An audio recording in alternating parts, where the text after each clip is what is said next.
Yeah, thank you, everyone. Good afternoon. There are still spaces here, so please feel free to come here.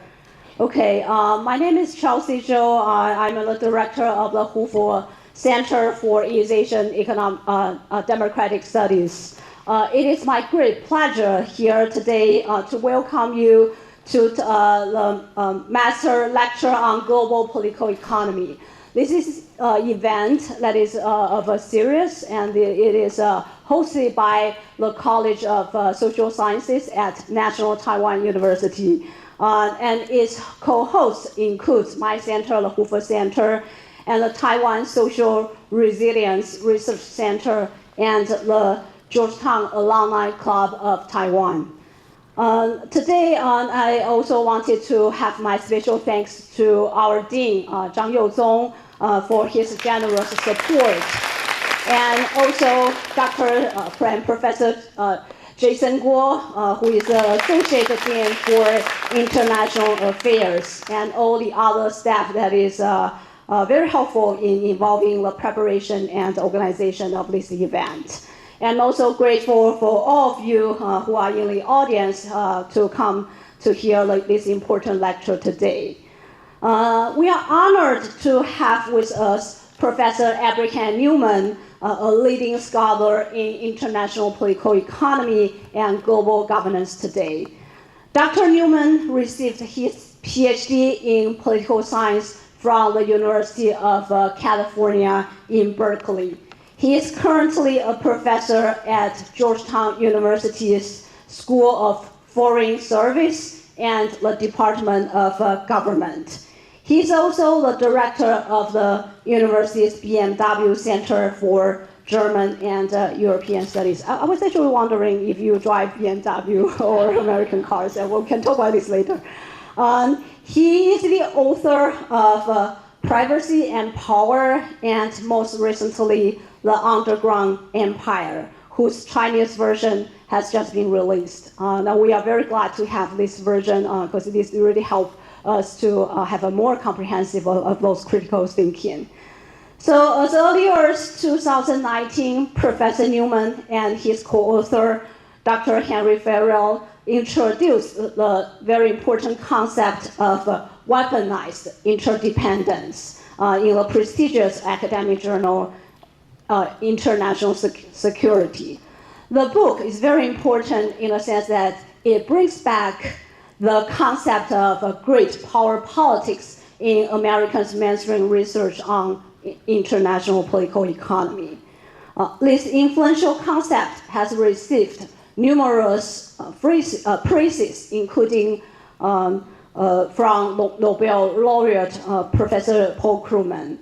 And this concept, I believe, has already have a significant impact on U.S. foreign policy, economic policy, since the first Trump administration.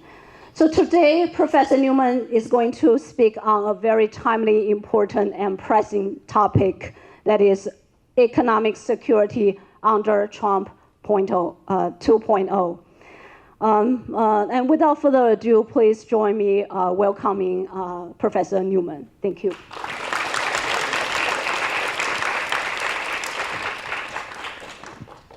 Thank you very much for those kind introductions. I wanted to also thank the Dean and Jason for hosting me here today. I've got 4 goals for this talk. First, I want to just convey the core argument of the book.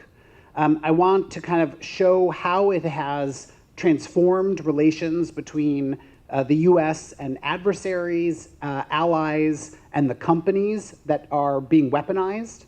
The third goal is I want to talk about Trump and how he has transformed these tools in the last 2 months. And then I want to offer some kind of paths forward. How should we think about managing a world where economic interactions create vulnerabilities as well as opportunity? So the core of my research is really to understand how global economic networks have transformed politics globally. And it's hard to realize, but many of our day-to-day interactions are new.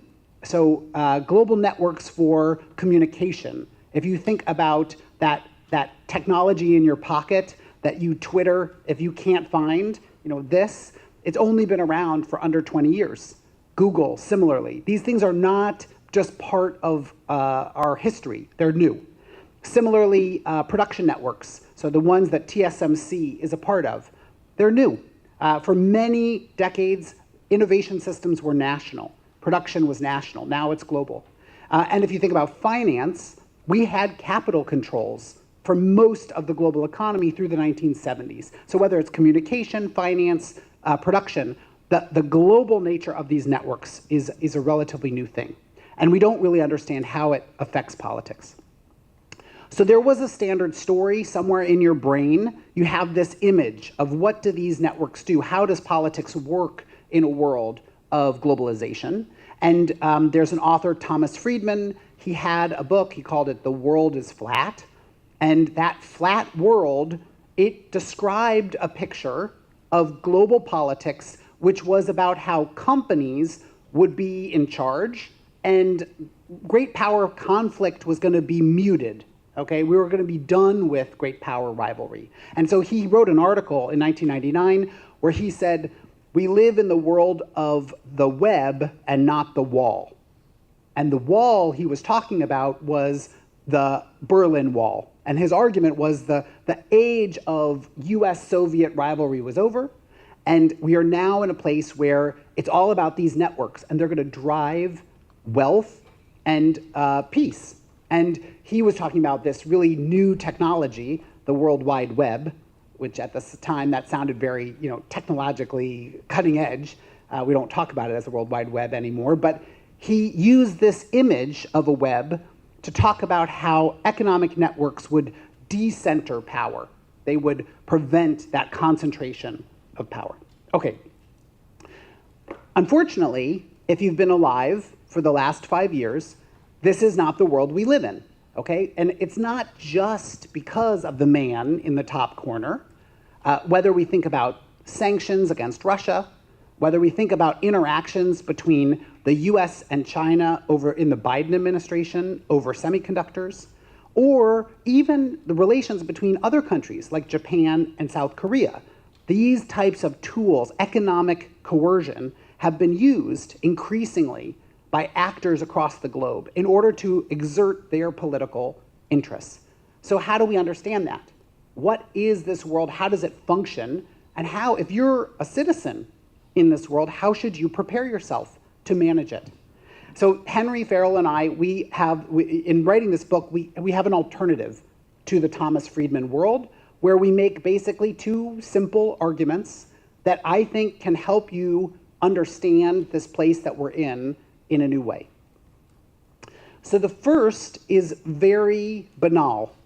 It's this map, which if you've ever flown Delta Airlines, you know this map, okay? It is about how the hub and spoke system of Delta works. You will be in Atlanta. Doesn't matter if you're going from Cancun to Caracas, you're going to be in Atlanta. Now that's great if you like Coca-Cola, because in that airport, you can get any flavor of Coca-Cola you can imagine. It's very cool. There's a machine, you can get crazy flavors. But if there's a storm in Atlanta, you're doomed, okay? Because that's going to shut down any connections.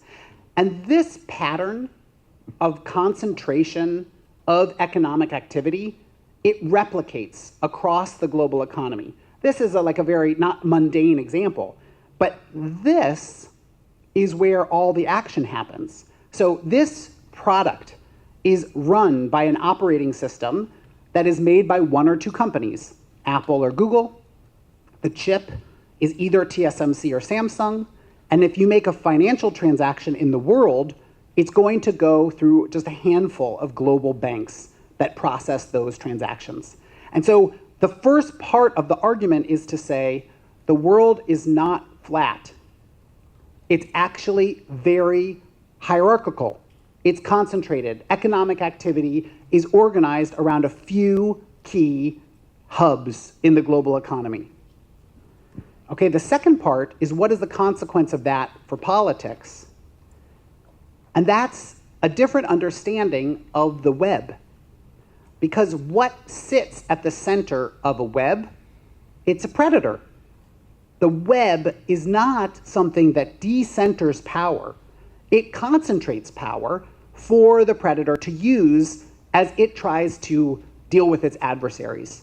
And in our story, that predator are the states, the large, great powers who have control over those private networks. So you could think about the United States, China, the European Union. They're all actors that use that web for one of two purposes: either to surveil their opponents, to understand the activity that is going on in all of those economic channels, or to cut their adversaries out of that web so that they do not have access to those key global markets. Okay? So that's the core argument. It's very simple, just the world is not flat, it's centralized, and that states can use that structure of the international economy in order to target their adversaries by either monitoring, surveilling them, or by cutting them out. Okay?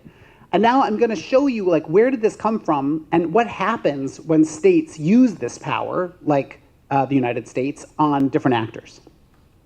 So I am a comic book geek. I love comic books, and in every superhero story, there is the origin. If you've ever seen any of those million Marvel movies, they begin with the origin story, and it's always tragedy. That's where the superpower gets its superpowers. And in our story, it's the tragedy of September 11th, 2001. And what I want you to understand is that this weaponization of the global economy is not something that is just a Trump phenomena. It started a long time ago. And in our story, it happens where the US government is facing a radically new problem, which is globalization has been turned into a weapon against the United States. The terrorists use networks for communication, for finance, for transport, to target the US government, okay, and the US society. And so you have across the US government agencies thinking, how do we flip this? How do we become actors that can protect the US society? And what I want to stress is that for us, it's not some great plan. It's not like the US government was just waiting to trap its adversaries in that web. It's really, they're just stumbling through. And they often are like in a fog of war. They don't know what's happening, and they discover things. And those discoveries then build.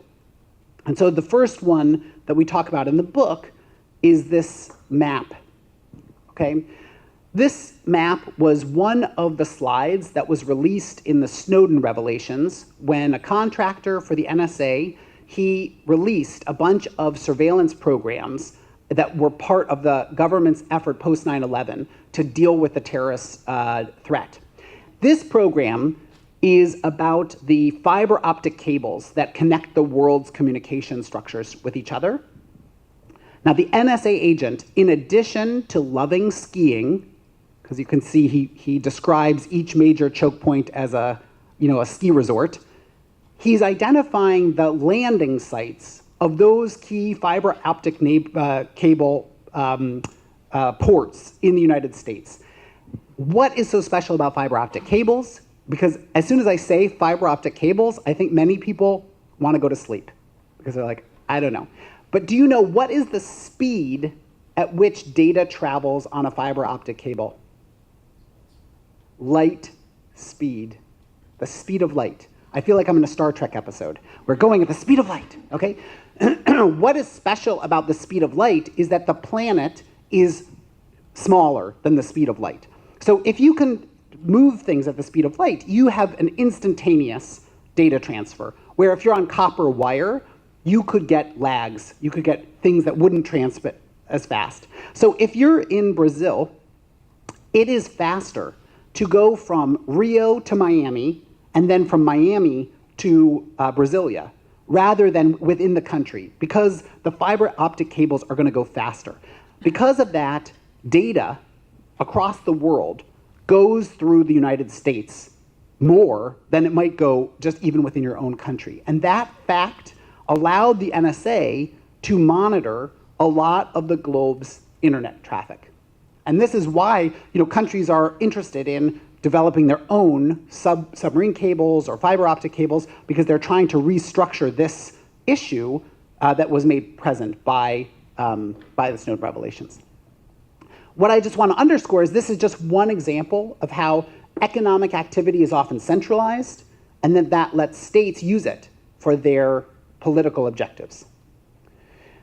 So in the middle part of the book, we talk about how these processes of surveilling and cutting actors out of the international system, they ratchet up in a process that is not always thought through, but it is where actors are in a crisis, terrorism, in a crisis, non-proliferation, in a crisis, sovereign invasion, okay? The government officials take what was first they thought as the ceiling, like you would never do this, and then that becomes the floor. And then they do something that's much, much bigger.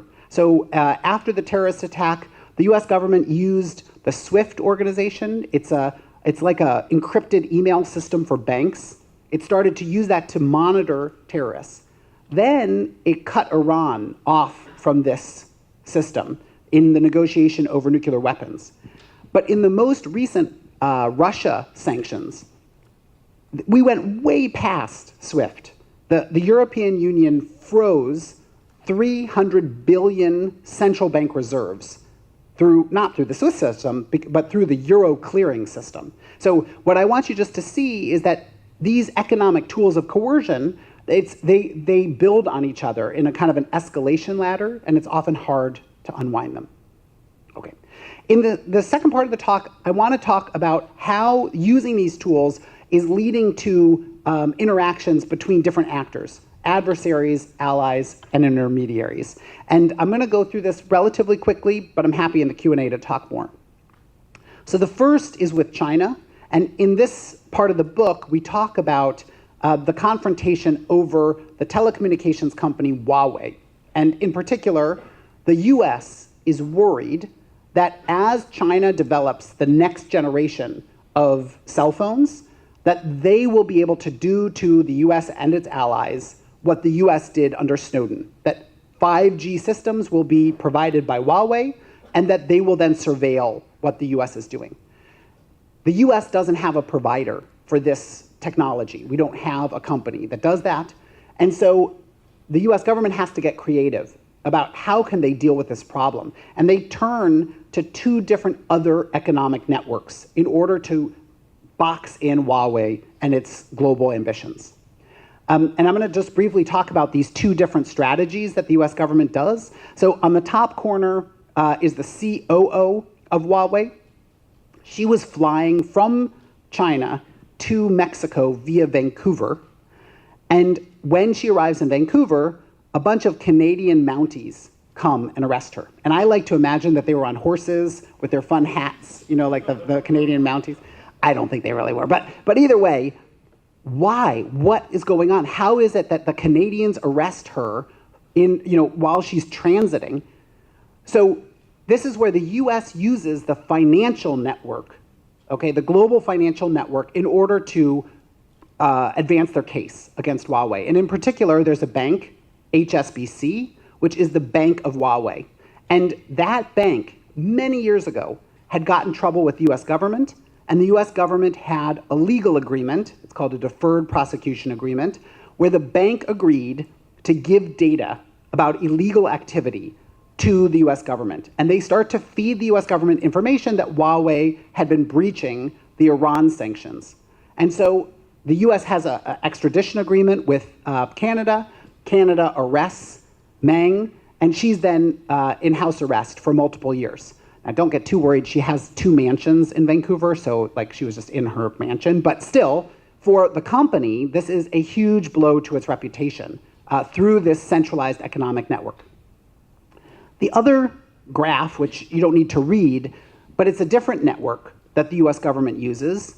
Here they use the network of intellectual property that the semiconductor system relies on. And they created something called the Foreign Direct Product Rule, which is another one of those things that kind of makes you go to sleep.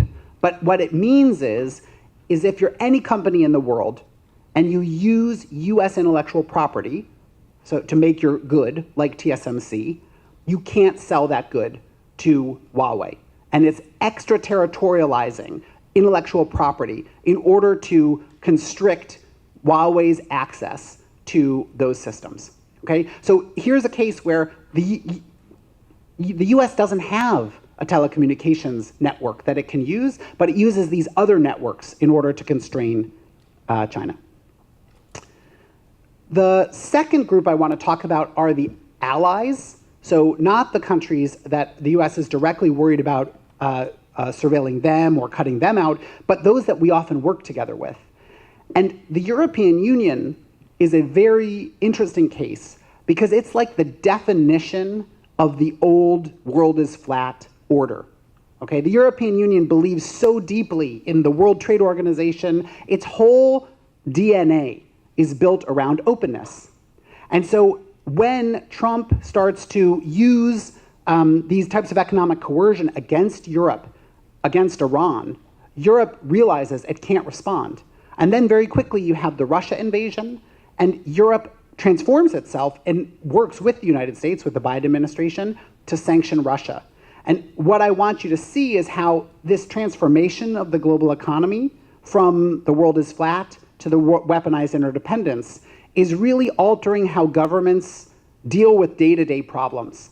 And of course, the culmination of that for Europe is sanctioning Russia and freezing its central bank reserves. So if anybody tells you that, oh, Europe is not part of this transformation, go ask Beijing what they thought about this moment when the central bank reserves of Russia get frozen. Okay, the final group that I want to talk about is the intermediaries, the companies that are the foot soldiers of this new world. And in the book, we talk about different strategies that these companies try to pursue to protect themselves. And in one part, we talk about TSMC, and here it's a company whose whole business model is about being neutral, is about not picking sides, about working with anybody, okay? It's about being a trusted provider of production for some of the most advanced technologies in the world. And all of a sudden, they're being asked to pick sides, to restrict the use of their technology for some countries versus others.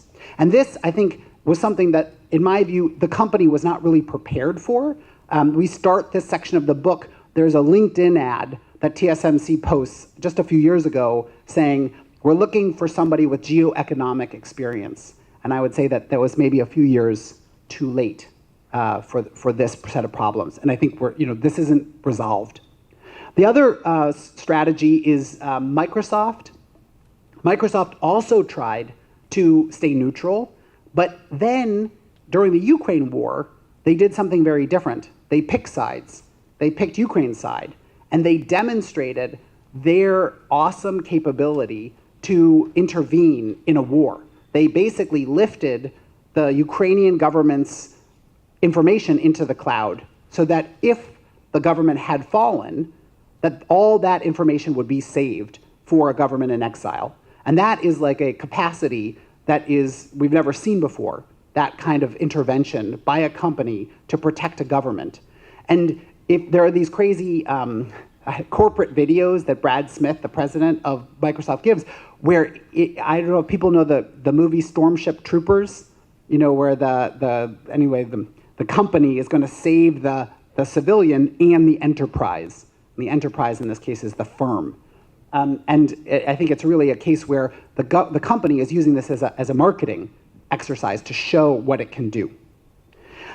The final group are companies that are saying they're going to go beyond this world. They're not going to be part of any type of coercion. And you often hear this as crypto companies, crypto firms. And what we argue in the book is that it's very difficult for these companies to escape the hands of the underground empire. Because ultimately, if you're really decentralized, you can't make any money. And so what happens is a company comes along and they put a layer over that decentralized system. And in this case, Binance is a good example of that. And once you centralize that economic activity, the government knocks. And if you followed what happened to Binance, they were engaged in a set of fraud activities. The government prosecuted them, and they signed a deferred prosecution agreement. And so they basically become then a window into the world of crypto, giving information to the US government. Okay. The next part, which I think is probably what people are most interested in, dun, dun, dun, is what is happening? What is this world that we've now entered? And if you have one thing that you take away from this conversation, is that it's not just economics, it's political. And I think that there's been too many analyses of Trump's tariffs that start from the premise that it's about manufacturing or creating more jobs. That, I think, is the wrong frame to understand what's happening. It's much more a political move that I think has three components. So the first is just a domestic political issue. And that is that the Trump administration would like to transform the tax system in the United States. And in order to do that, they have to demonstrate that they have money coming in to clear a legislative procedural hurdle. Okay, there's something called the parliamentarian of the Senate. And for them to pass a law that's based on 50 votes, they have to show that it can be funded. And so the tariffs provide a political expedient way to get that through. And then they will move the US system from an income tax, which it is a progressive system that taxes the high income earners more, to tariff-based taxes, which will be more like a consumption tax. Okay? So this has nothing to do with Taiwan, it has nothing to do with jobs, it is just a political argument about how can they get those tax cuts through. The second point is that the Trump administration does not want to be constrained by international rules, like the liberal rules-based international order. And this tariff policy shatters that old order. It calls into question things like the WTO. It basically says we are not working through multilateral systems in order to deal with economic interaction. And why do they want to do that?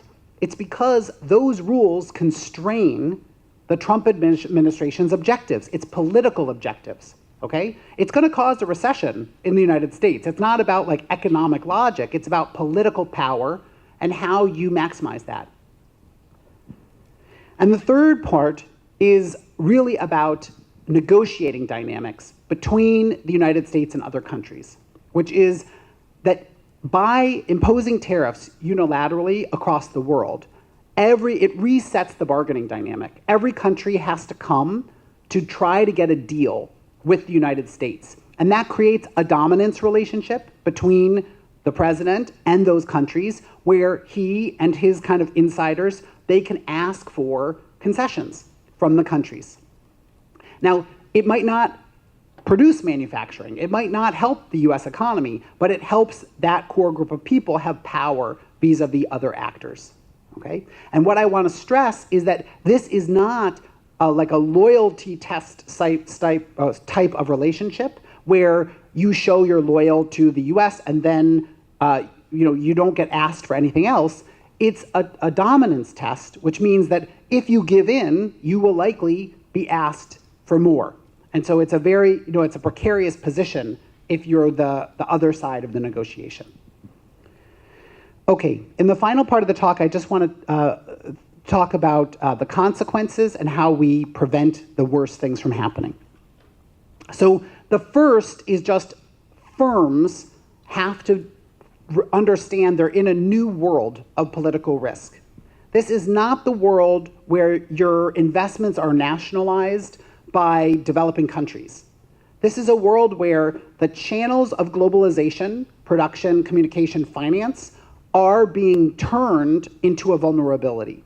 And this is like a apocalypse epochal, a very large change in how the international system works for companies that thought globalization worked one way, and now it exposes them to a new risk.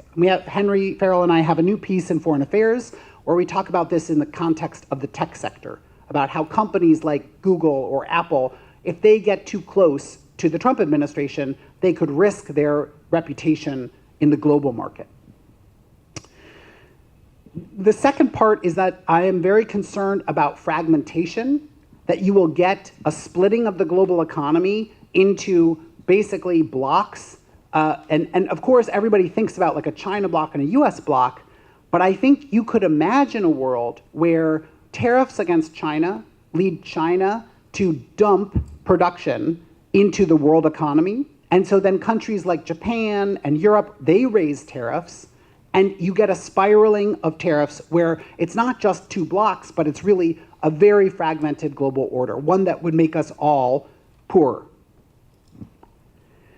And the final point, this book by Nick Mulder, what he thinks about is past examples of economic coercion, and his lesson is that the response doesn't have to stay economic. It can also become militarized. It can become kinetic. Countries that feel encircled will or could use military ends to resolve this type of interaction. And in this case, he talks about Japan in the run-up to World War II, where economic coercion accelerated the militarization of the Japanese plans in the Pacific. Okay, so what can we do? The first, I blame myself. It's always good to prostrate yourself, at the beginning and just say, we have to train people to think about economic and security issues together. In my school, where we train like the future leaders of policymaking, we have separate tracks often for economic and security relations, and those have to be merged. We don't have the convenience of thinking that those are distinct. And it's not just about schools, it's about businesses. Businesses have to have people that work on economic security embedded in them, and governments do as well. And so we need to have training programs, leadership tracks that think about how to bring these two issues together. The second is building the institutions to respond to these types of problems. I was just in Japan for 2 weeks, and they have like a model law about economic security. And they have a cabinet office that's based on economic security, and they have a set of institutions in their bureaucracies that coordinate responses to these issues. In the United States, we don't have nearly anything like this. And so we need to have domestically a set of institutions, but you also need to think about regionally. How do countries like Australia, South Korea, Japan, Taiwan, how do they coordinate together in their response if they're the object of coercion by China or the United States? They have to be able to have an institutional capability to coordinate together. I have 2 more points. And this one is basically, we don't have a language yet to talk about how to constrain the worst forms of economic coercion. It's like the moment when nuclear weapons are created, where it didn't come with a rule book. There wasn't mutually assured destruction. That wasn't something that people knew or understood. People like us, we had to come up with that language, okay? A set of principles, norms, rules around when is it appropriate and not appropriate to use these tools, and we need that similar language today about economic coercion. The final point I want to make is just the importance of not just focusing on the sticks. It's easy when somebody uses economic coercion that you think, well, we need to strike back. But often the best response is the carrots. So in my trip in Japan, and I would also say that here, is rather than thinking about retaliation, it's how do you deepen your diversification of economic exchange with other countries. So I would think deepening, for example, the CPTPP is one avenue that that Taiwan could pursue, or Japan or Australia, in order to create a world where there's still advantages to openness and not closure. Okay, so let me just summarize the key points. The first is that the global economic networks that we created, just in the last 30 years, they are not just sites of opportunity, they're also sites of vulnerability. The second is that policymakers are not using them in some systematic way where they have we often from the outside, we think the US government is like this awesome machine that knows exactly what it's doing. But when you open it up, it's like a few people pulling levers that are like drinking Diet Coke all day and struggling to stay awake, and they're not doing it in any rational, organized way. It's a much more in the fog of war kind of movie. And so that's not good because it's likely to create miscalculations or unanticipated consequences. And then the final point is that we need to build a system, the language, the institutions, and rules to prevent these types of economic coercion from getting out of control. And if we don't, globalization could be threatened. Not just a little tariff, 10% tariff, but much broader sense of open economic markets. And if that happens, we would all be poorer and worse off. And so I think we all have to work very hard to push back against the unconstrained use of these types of tools.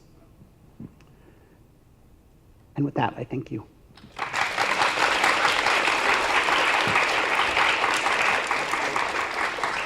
Yeah, thank you so much. It's very thought-provoking and timely important. So we still have 30 minutes, I think, or 20 to 30 minutes. So I guess I would like to open up the Q&A session. So just any questions are welcome, but before that, please identify yourself, your title, your name, and your institution. Okay? Yeah, we have one Professor J.C. Wei Meijuan. Yeah.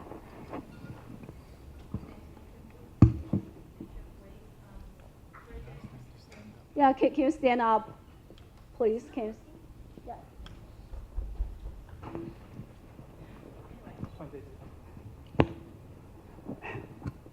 Thank you. Okay, Meijuan Wei from Graduate Institute of Development Studies of National Zhenjiang University. I've got two questions. The first one is, what do you think about the response of Beijing to Trump's decision to raise its tariff on China from 145% to 245%, right? And Beijing has announced that it would kind of put this issue forward to the Security Council of United Nations, accusing the United States or Trump of weaponizing tariff. So I would like to know how you think about this. And another one is about Taiwan, because you mentioned the negotiations actually is a dominance test, right? And I would like to know how do you think about what Taiwan should do in order not to be over or further dominated by the United States. Thank you.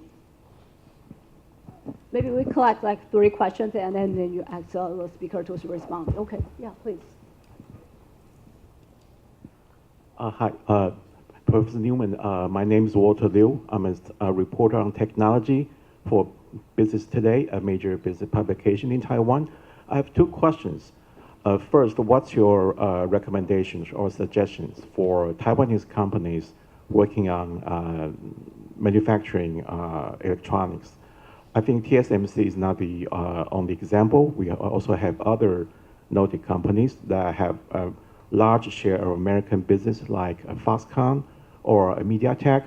I know all these 3 companies that have their own lobby team in DC, but there are still hundreds, if not thousands, of Taiwanese tech companies that mainly focus on outsourced manufacturing in Taiwan. And America market is one of the major area of focus.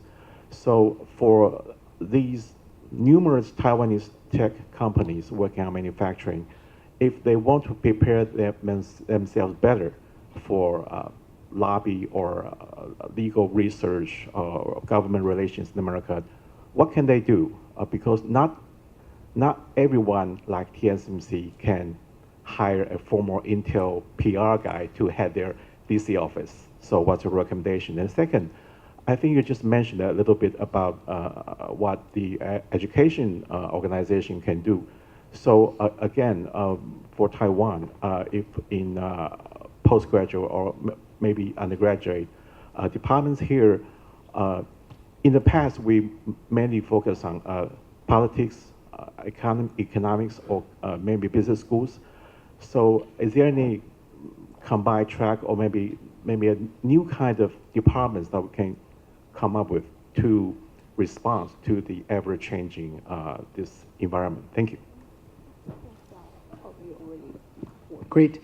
So I think it'll be very difficult for international organizations to resolve this conflict, both because the U.S. often has a blocking position in those kinds of relationships, and also because I think the Trump administration is not that interested in international organizations, and so I think they're willing to accept, that international organizations might not agree with their policy.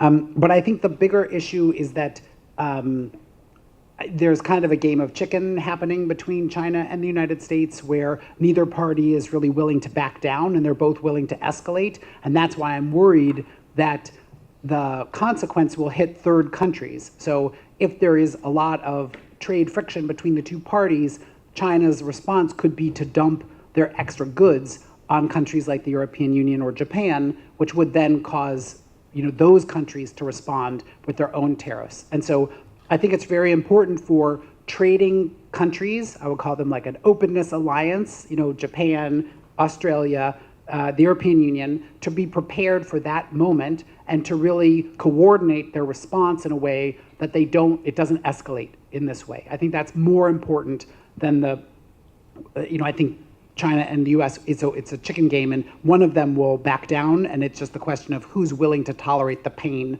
longer. And I have my own bets on that, but I think it's really about the other countries. They should be focused on how to prevent a financial crisis spurring in other countries. On what Taiwan could do, I think the most savvy game would be just to be patient.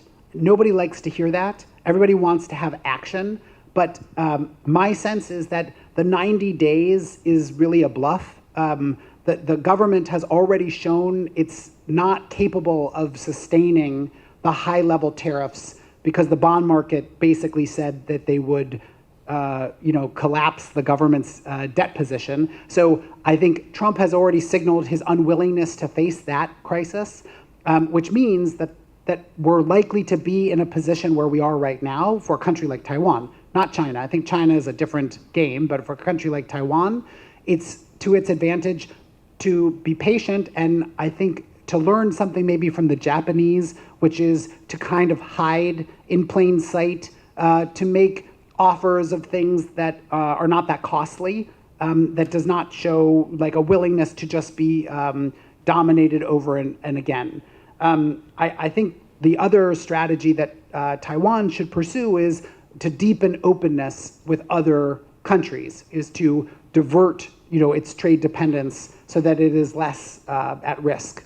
The final thing that this, I think, is important to remember, which is often countries see themselves as independent targets of the tariffs, but everybody is being tariffed. So the relative impact on a firm is much less. If you make, let's say, mango, the Philippines is also being tariffed at 10%. And so the relative competitive disadvantage is really for the US consumer, who has to pay more for mangoes, but not really the Taiwan versus the Philippines. And so if you think about the global impact of these tariffs, there's not that much leverage that the US gets out of them. It's only the fear, and that's why I think Trump is using the tariffs, is because they grab headlines. They are things that dominate the news cycle, 90 days extension, those kinds of things that everybody's watching what will happen. But if you step back, I think just be patient, think about how to get exemptions. That's what I think the semiconductor industry did a good job at, of working with U.S. firms in order to get exemptions for core export markets, and wait for other people to take the bait. For companies, I think the key is really to think about, rather than some deal that will solve this problem, because as I said, I don't think that there's any deal that will solve the problem. I think it's also important just to stress, the US started negotiations with 190 countries simultaneously, okay? It basically said, all of you will be tariffed, now you need to come to negotiate. But there are not 190 plans about what the US government wants. And in fact, I don't think there are really very many plans. I think it's very ambiguous. And so at the same time, the US government has been gutting the technical expertise to create those plans by firing many government workers.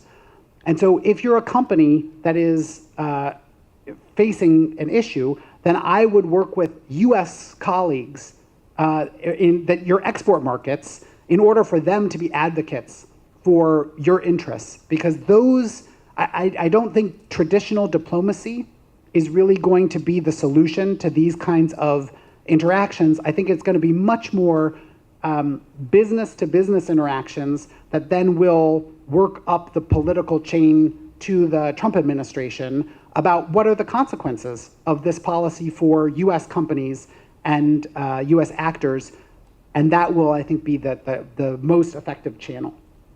The final point about training, I think that this is a really important question. There was a government track, it was called the PMF Fellowship. It was the Presidential Management Fellows. It was a way to create priorities for the US government, and I was advocating that they should create an economic security fellowship. Right now, the Trump administration has really gotten rid of all those efforts, which I think is to their own, it will only harm their ability to coordinate these efforts. But I would encourage other governments to do that kind of a thing, and I think firms should also create that kind of a system. I have started teaching a class on global economic security. That's something that's very new. I don't think very many universities have that. So I think it has to happen, the education has to happen at every level. Okay. Yeah. Any other questions? Yeah, please. Dr. Newman, my name is Joshua, and I'm a research assistant from Academia Sinica. So I have two questions and asking for my friend. And the first question is that, what's your opinion about the U.S. weaponized interdependence measures that mostly is a short-term impact? Because as we know of the recent years, those America's WI has it seems like impact like China or any other authoritarian countries, like it really is a short effect instead of the long-term one. So what do you think about is there the so-called the long-term impact weaponized interdependence policy? And the second one is that, as Fryman said, as you said, the world is a web, but there's a lot of cases let's say economic sanctions web or any other webs. Mostly we talk about how the web works instead of is the web strong enough to let the predator to catch its prey, or is it strong enough to defend from the big raindrop that will have a potential to destroy the web? So these are kind of metaphorical questions, but is there any opinion for Dr. Newman? Great. So I think that there's a big debate about will these economic coercion, the tools, can they persist over time?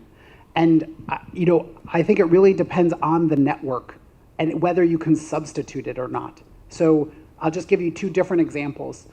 In finance, it's very difficult to substitute the dollar clearing system that is used for sanctions. And when the Obama administration started to weaponize the network for finance, Secretary Treasury Liu, he gave several speeches where he was warning about overuse of these tools because he was worried that people would circumvent the tools, the system. But honestly, it didn't happen. And when Trump used these tools more, people kept using the dollar. And often, people's use of the dollar even went up. And so the Biden administration, their lesson was, I can keep using these tools and that they will not actually run out. I think there's a different question, which is, do they work? Do they get the objective that you want? And I would just be realistic. Most foreign policy tools don't work, okay? How many arms do we send to countries about wars? Do they stop the wars? Very rarely. So what is the objective? Why are they doing that? It's often these tools are to create transaction costs for the target that bog them down. So I think like in the Russia sanctions, no, they didn't stop the war, but they have inflicted huge economic burden on Russia.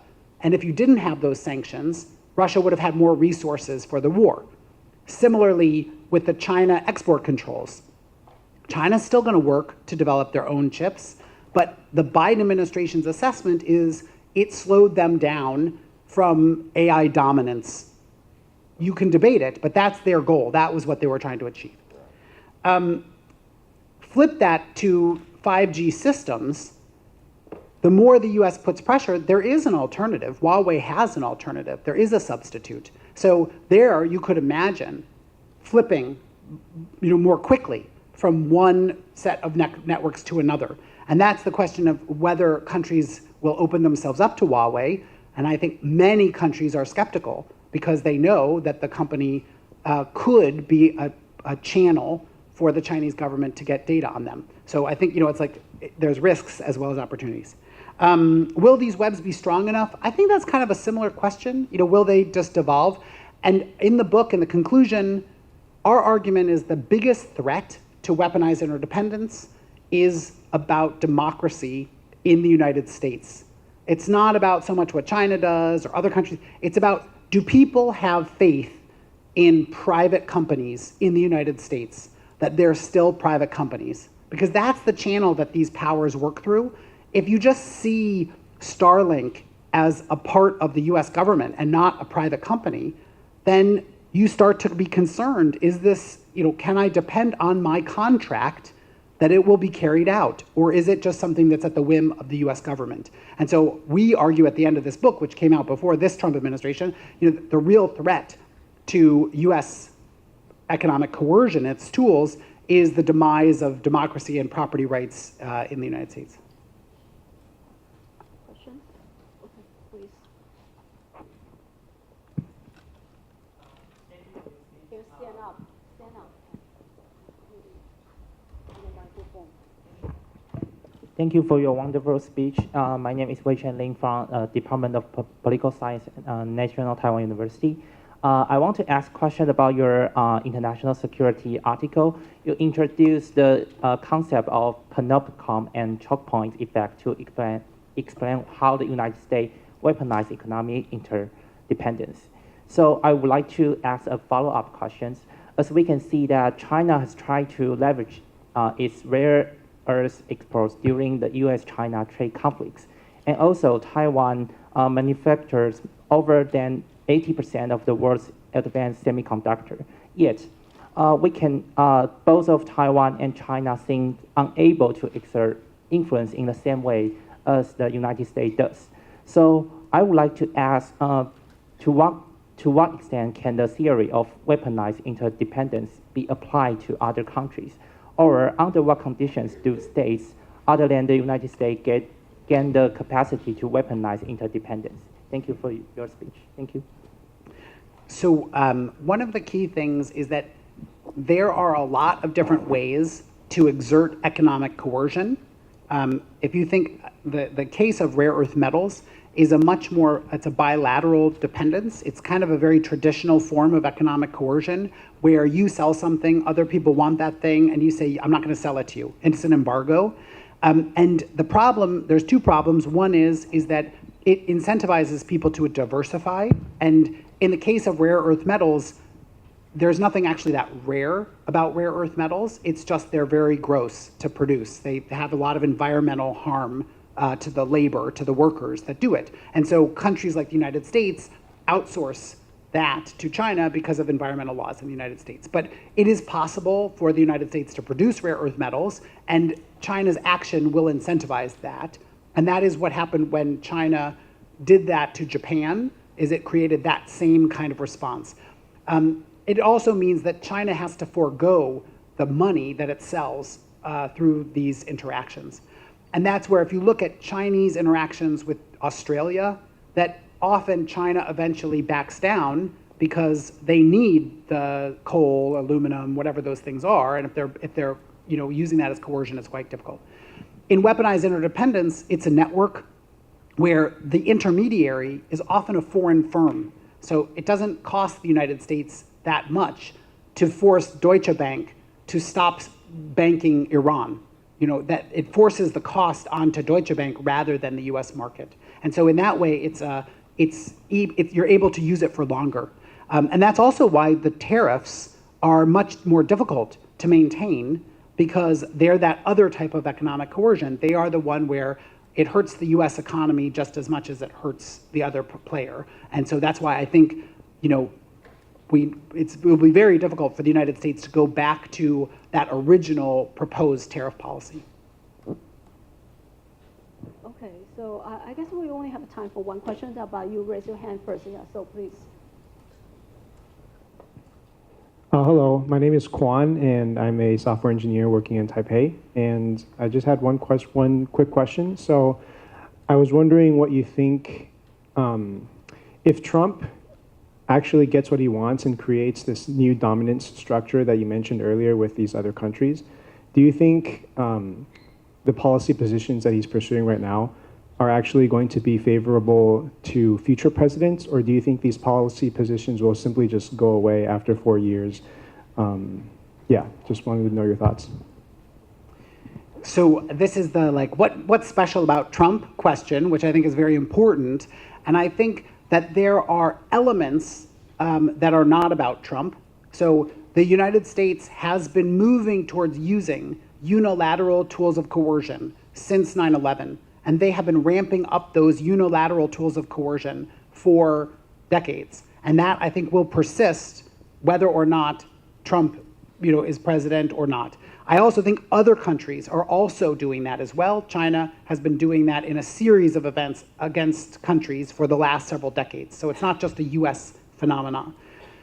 The part that I think is unique to Trump, or let me just say one other thing, the US government has also become more and more skeptical of the WTO process and the rules-based liberal order, also for several decades. It predates Trump and other, Biden, he kept the tariffs on China after, Trump left office. So I think there's a persistent skepticism towards that structure to solve the problem.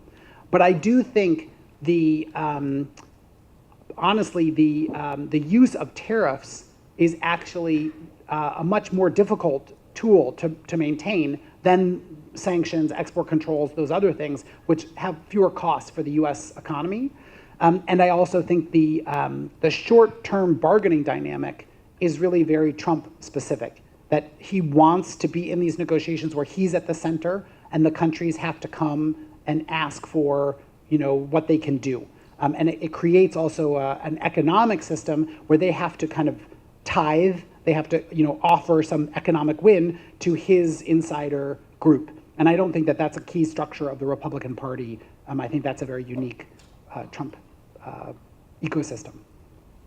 Okay, I think we are approaching the end, but before that, we have a book signing session. So if you have the book with you, please have it ready. But before that, let's give Professor Newman another round of applause. Thank you so much. Thank you.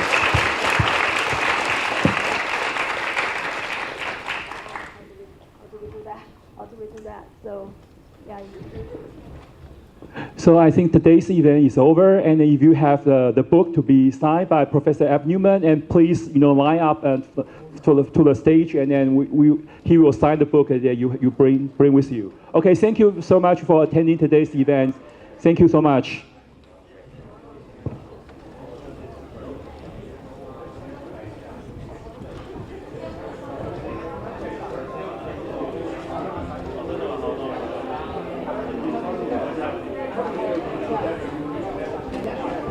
Professor, these are the times for you. Perfect, I saw.